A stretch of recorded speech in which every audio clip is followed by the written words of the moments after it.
Saludos a todos, mi nombre es Alex García. Yo les voy a hablar sobre la función de producción de Cobb-Douglas. Veremos a lo largo de este video una introducción, la importancia, la aplicación en la econometría de la función de producción de Cobb-Douglas. Cerraremos con un ejemplo práctico. Primero, es importante despejar la inquietud de qué es la función de producción de Cobb-Douglas. Esta función se considera como la forma matemática de estimar y entender cómo los factores de capital y trabajo se combinan para dar lugar a una cantidad de producción. Se caracteriza también por sus propiedades específicas y también por su capacidad para capturar la elasticidad de sustitución entre los factores de capital y trabajo. En otras notaciones se le conoce como la forma matemática de estimar la combinación entre los inputs, que vienen a ser el capital y el trabajo, y cómo da un resultado total de los outputs, que yo le he denominado la cantidad de producción. Tiene propiedades específicas, las cuales veremos más adelante. Les voy a hablar sobre cuál es la fórmula general de la función de producción Cobb-Douglas. La función de producción de Cobb-Douglas eh, está notada por la siguiente manera, en donde Q es igual a A por L elevado a la beta por K elevado al alfa, en donde Q viene a ser la cantidad de producción, como bien lo mencionaba, puede conocerse como el factor output. A es el factor de productividad y en otras notaciones se le conoce como la tecnología disponible. L viene a ser el trabajo o insumo y K viene a ser el capital. Alfa y beta son elasticidades producto del trabajo y capital. Son valores que son determinados por la tecnología disponible. Son valores constantes. Ahora, ahora veremos las tres propiedades claves. Siendo estas la elasticidad constante, los retornos de escala, la elasticidad de sustitución. Las elasticidades constantes o la propiedad de elasticidades constantes nos dice que los valores de alfa y beta representan elasticidades de producción respecto al capital y al trabajo. Es decir, la tasa porcentual de cambio en la producción resultante de un cambio porcentual en el capital o trabajo. En otras palabras, si yo incremento un 10% en el factor de producción L o en el input L o trabajo, me tiene que dar de resultado un 10% de incremento en la producción total. O asimismo, si incremento un 10% en el factor capital, eso significa un 10% de incremento en el factor de producción total o en el output. También habla de la propiedad de los retornos a escala, en donde tenemos que si alfa más beta es igual a 1, la función nos presenta retornos constantes de escala. Es decir, duplicar ambos factores de producción resultará en una duplicación de la producción. Si alfa y beta sumados son mayores a 1, la función nos muestra retornos crecientes de escala, indicando que un aumento proporcional en los factores de producción resultará en un aumento más que proporcional en el total de producción o en el output. Si alfa más beta son menores que 1, la función muestra retornos decrecientes de escala, lo que significa que un aumento proporcional en los factores de producción resultará en un aumento menor al proporcional en el output. Es decir, podemos incrementar los factores, sin embargo, la producción total incrementa, pero no de la misma manera que se han incrementado los factores de producción. La elasticidad de sustitución nos indica que al cambiar la producción de uso de un factor de producción, el otro puede compensar exactamente a una tasa constante. En un ejemplo, si tenemos una empresa que produce 10 X productos y estos 10 productos eh, invertimos 10 máquinas y 5 empleados, podríamos, podríamos reemplazarlo por 10 empleados y solo por 5 máquinas y tendremos el mismo resultado de la producción. Esto significa la elasticidad de la sustitución. Ahora veremos la importancia de la función de producción de Cobb-Douglas. ¿Es relevante en el estudio de la economía? Sí, porque esta función nos ayuda a estimar el nivel de crecimiento económico de un país. Además, con la misma función se puede entender cómo los cambios en las variables, siendo capital o trabajo, afectan a la producción total de una empresa. ¿Cómo ayuda a entender la función de producción, la relación entre los insumos de producción y la producción total? Esto mediante la combinación de los factores o insumos de producción y su interacción para dar resultado a una producción total, como lo había explicado en diapositivas anteriores. Es importante entender que siempre los factores de producción van a interactuar entre sí, siempre para dar un resultado total de producción.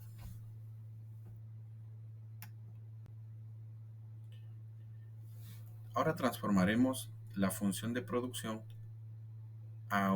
o linealizaremos la función de producción. Es importante linealizar la función de producción, ya que, como se puede evidenciar, eh, para establecer un modelo de regresión lineal, la función debe estar linealizada, y esto nos ayuda a hacer más fácil la estimación de los parámetros de alfa y beta utilizando técnicas, como lo mencionaba, de regresión lineal. Para linealizar la función de producción utilizaremos propiedades de los logaritmos. En la parte inferior ustedes pueden ver las propiedades de los logaritmos aplicadas, en donde tenemos la primer regla o propiedad, en donde podemos definir que el logaritmo de a por b es igual al logaritmo de a más logaritmo de b. Asimismo podemos ver que el logaritmo de a elevado a la b nos da resultado de b por logaritmo de a. Esto nos ayuda a linealizar la función inicial, en donde en donde debemos aplicar logaritmo a los dos lados de la ecuación o los dos lados de la función. Entonces nos queda logaritmo de q es igual a logaritmo de logaritmo multiplicado a por L a la beta por K elevado a la alfa. Aplicando las propiedades de los logaritmos podemos definir que logaritmo de Q es igual a logaritmo de A más logaritmo de L elevado a la beta más el logaritmo de K elevado a la alfa. Aplicar la segunda propiedad nos queda un resultado logaritmo de Q por A más beta por logaritmo de L más alfa logaritmo de K.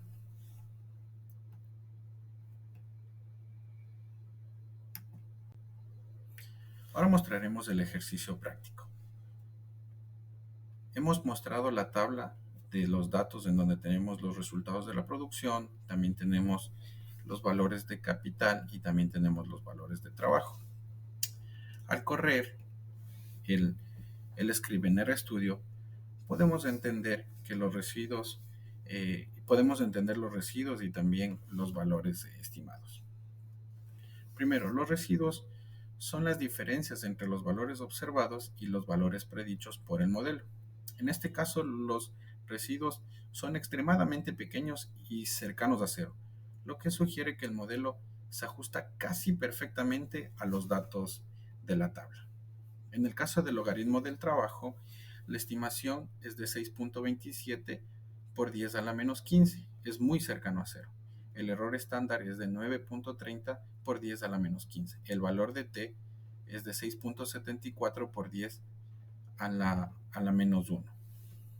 El valor de p es de 0.522, lo que nos quiere decir que este coeficiente no es significativamente distinto de cero. En este caso, el trabajo no tiene un efecto significativo en la producción total o en el output total de este modelo de producción. Al analizar el logaritmo de K o del capital, tenemos una estimación de 1, un error en la estimación de 8.466 por 10 a la menos 15, un valor de t de 1.81 por 10 a la 14, un valor de p de menos 2 por 10 a la menos 16, en donde podemos ver que el script nos arroja 3 asteriscos, lo que sugiere que el capital tiene un efecto realmente importante y significativo en el valor de la producción total. Al correr el modelo en RStudio, nos muestra un mensaje de alerta. Nos dice que el modelo de regresión que hemos ajustado, como lo mencionaba, parece tener un ajuste casi perfecto con todos los datos establecidos. Y esto nos podría resultar en un problema, ya que podríamos hablar de una multilinealidad. Como lo mencionaba, estas dos variables están altamente correlacionadas entre sí y pudiera causarnos un problema en la estimación de los coeficientes. A continuación les mostraré cómo termina la función de producción después de haber linealizado y aplicado los logaritmos. La función de producción es la siguiente, en donde el logaritmo de Q es igual a 2.302585 más 6.273152 por 10 a la menos 15 logaritmo de L más 1 logaritmo de K. Como pueden ver, el valor del logaritmo de L es extremadamente pequeño y muy cercano al cero. En ese sentido, podemos entender